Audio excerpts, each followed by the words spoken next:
Rahman Rahim. Sous la présidence de son Excellence M. Ismaël Marguerite, président de la République, chef du gouvernement, a eu lieu ce mardi 4 novembre 2025 la 16e séance du Conseil des ministres.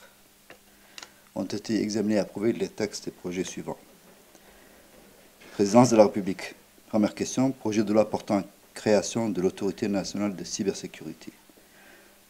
Dans un monde où la transformation numérique redéfinit les rapports économiques, sociaux et institutionnels, la protection du cyberespace national s'impose comme une priorité absolue. Si les innovations technologiques ouvrent des perspectives considérables, elles exposent également nos infrastructures et nos systèmes d'information à des menaces d'une complexité sans précédent. Conscient de ces enjeux, le gouvernement a engagé la création de l'Autorité nationale de cybersécurité rattachée à la présidence de la République. Cette nouvelle institution constitue le fer de lance de la politique nationale de cybersécurité, incarnant la volonté de l'État de renforcer la résilience de ses infrastructures numériques et de garantir la sécurité des données publiques et privées.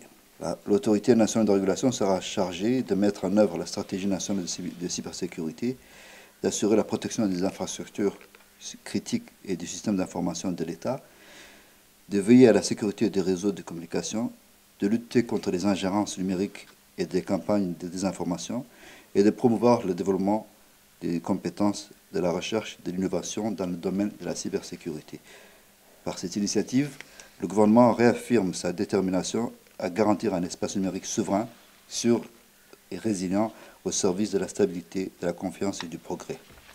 À ce titre, dans le cadre de l'exercice de ses missions, l'autorité agit dans le respect des lois et règlements en vigueur, notamment ceux relatifs à la protection des données à caractère personnel et aux libertés fondamentales. Son action est guidée par le principe de nécessité, de proportionnalité, d'impartialité et de transparence. Deuxième question, projet de loi portant approbation des comptes financiers de l'Office djiboutien de développement de l'énergie géothermique pour l'exercice 2024.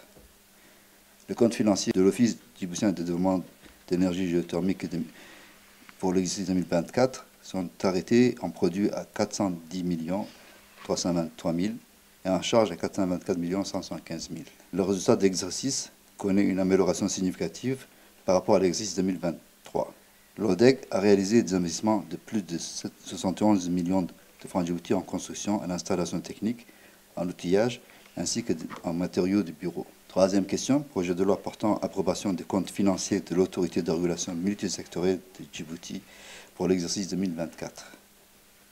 Les comptes financiers de l'autorité de régulation multisectorielle pour l'exercice 2024 sont arrêtés en produit à 170 millions et en charge à 165 millions, engageant ainsi un résultat excédentaire de presque 5 millions de francs. Les comptes financiers de la RMD pour l'exercice 2024 sont les premiers résultats financiers établis depuis la création de cette nouvelle institution. Au cours de cet exercice, la RMD a réalisé les investissements d'un montant de 4,9 millions de francs djibouti destinés principalement à l'acquisition d'équipements structurants essentiels au bon fonctionnement de ces services. Ministère de l'Enseignement supérieur et de la Recherche, quatrième question. Projet de loi portant approbation des comptes financiers de l'Institut supérieur des sciences de la santé pour l'exercice 2024. Le compte financier de l'exercice 2024 de l'ISS sont arrêtés en produit à 308 987 000 et en charge à 307 197 000 avec un résultat d'1 million excédentaire. Enfin, au titre de l'exercice 2024, l'ISSS a réalisé des investissements d'un montant de 20 millions de francs djibouti portant sur l'acquisition d'un logiciel de matériel et outillage ainsi que d'équipements d'informatique. Ministère des infrastructures et de l'équipement, cinquième question. Projet de loi portant adoption des comptes financiers de l'aéroport international de Djibouti pour l'exercice 2024. Le compte financier de l'aéroport international de Djibouti pour l'exercice 2024 sont arrêtés à 3 365 millions en produits et à 3 251 millions en charge, faisant ressortir ainsi un excédent de 114 millions de francs djibouti. Sur le plan de la trésorerie et du bilan, les créances nettes s'élèvent à 3,9 milliards, dont 3,5 milliards de soldes anciens. Enfin, au titre de l'exercice 2024, l'aéroport international de Djibouti a réalisé des investissements d'un montant de 1,7 milliard de francs djibouti destinés à l'acquisition d'équipements, de logiciels, d'installations techniques, de matériel de transport ainsi que d'équipements de bureaux et d'informatique. Ministère des Affaires sociales et de la solidarité, sixième question. Projet de loi portant approbation des comptes financiers de l'Agence djiboutienne de développement social pour l'exercice 2024. Les comptes financiers de l'Agence de développement social de Djibouti pour l'exercice 2024 sont arrêtés en produit à 492 millions et en charge à 484 millions, soit un résultat bénéficiaire de 8 millions de francs Djibouti. Le montant des investissements décaissés au cours de l'année 2024 s'élève à 1,3 milliard et concerne l'exécution des projets, à savoir les projets de réponse au développement des impacts liés au déplacement dans le Corne de l'Afrique, le projet de développement urbain intégré et le projet d'appui à la réalisation des infrastructures socio-économiques et de promotion des activités économiques dans les régions. Ministère de l'Énergie chargé des ressources naturelles. Septième question, projet de loi portant approbation des comptes financiers de la Société internationale des hydrocarbures de Djibouti pour l'exercice 2024. Le compte financier de la Société internationale des hydrocarbures de Djibouti pour l'exercice 2024 sont arrêtés en produit à 51 milliards 11 millions et en charge 50 milliards 552 millions, soit un résultat bénéficiaire de 458 millions de francs Djibouti. La Société des hydrocarbures a réalisé des investissements d'un montant global de 3,5 milliards de francs Djibouti destinés notamment à la construction, à l'aménagement et à l'installation d'infrastructures, ainsi qu'à l'acquisition de matériel informatique de bureaux et de transport. Ministère de la Communication chargé des postes et des télécommunications. Huitième question. Projet de loi portant adoption des comptes financiers 2024 de l'Imprimerie nationale de Djibouti. Les comptes financiers de l'Imprimerie nationale de Djibouti pour l'exercice 2024 sont arrêtés en produit à 357 millions et en charge à 409 millions. En 2024, l'imprimerie a acquis des immobilisations pour 6 500 000 de matériel de bureau, informatique et matériel industriel. Ministère du Travail, de la formalisation et de la protection sociale. Neuvième question, projet de loi portant approbation des comptes financiers de l'Institut de l'administration publique 2024. Les comptes financiers de l'INAP pour l'exercice 2024 sont arrêtés en produit à 119 millions et en charge à 121 millions.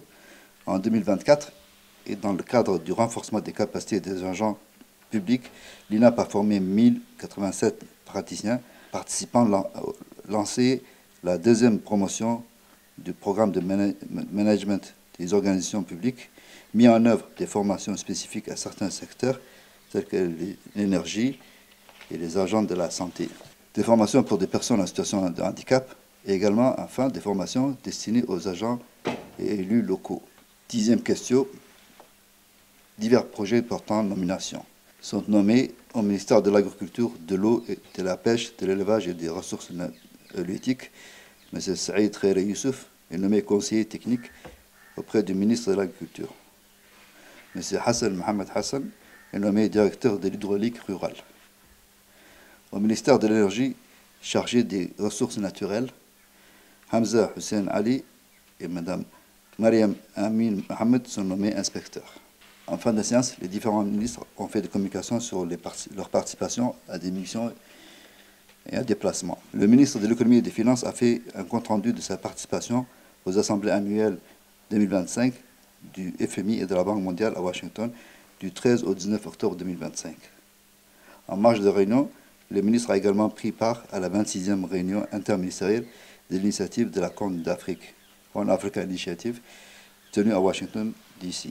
Le ministre du Travail chargé de la formalisation et de la protection sociale a fait un compte-rendu sur sa participation aux travaux de la 6e conférence des ministres du Travail des États membres de l'Organisation de coopération islamique qui s'est tenue du 15 au 16 décembre à Doha, placée sous le thème « Expérience locale, réalisation mondiale, histoire de réussite dans le monde islamique ».